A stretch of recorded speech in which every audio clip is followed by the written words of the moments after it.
In our culture, harsh and disrespectful speech is often treated as harmless entertainment among friends, acquaintances, and social media followers. We casually pick on people we don't like, label them, and reduce them with a few cutting words, behavior that is often rewarded with approval, laughter, and status. But as believers in God, we should remember how Jesus taught that our words carry far greater weight than we usually recognize. When he warns that whoever insults his brother will be liable to the council, he's not merely condemning rude behavior. He is exposing a deeper moral issue. That speech which devalues another person is spiritually serious. In God's eyes, when we insult someone, we're worthy of a kind of courtroom examination.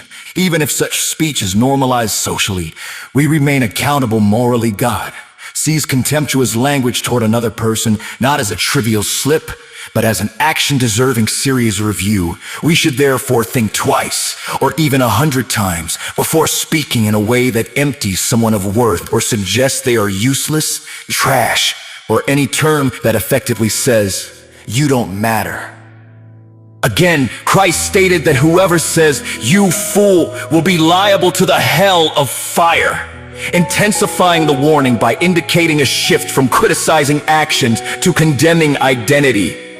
Saying that choice was unwise is different from declaring, "You're nothing but a fool." This kind of speech does more than describe, it defines. It seeks to fix a person's value at zero and treats them as if they are beyond respect or hope according to Yeshua.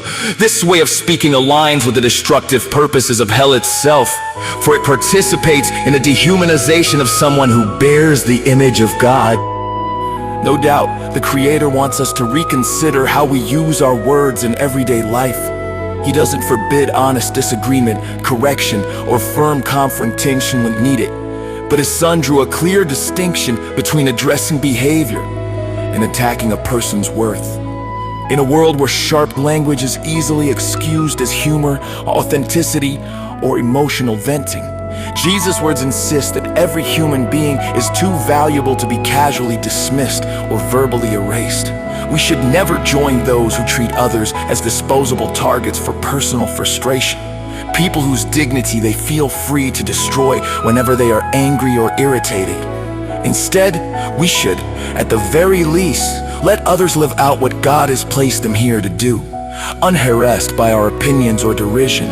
In doing so, we leave room for the divine work in their lives, the plans prepared for them since before the foundation of the world. Why should we align ourselves, even subtly, with the one who roams the earth, seeking whom he may devour? The devil is the accuser. The Spirit is the comforter. We need to choose which voice will speak through us. It takes all kinds to make this world go round. The same God who holds all things together by the word of his power is the one who formed each person with care and intention.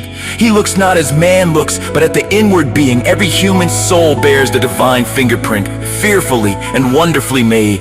If God has made someone a certain way, then they are that way for a reason.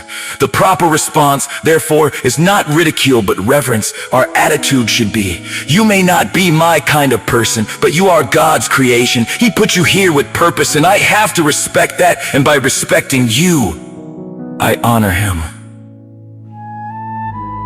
As followers of Christ, moments of difference are opportunities to glorify God.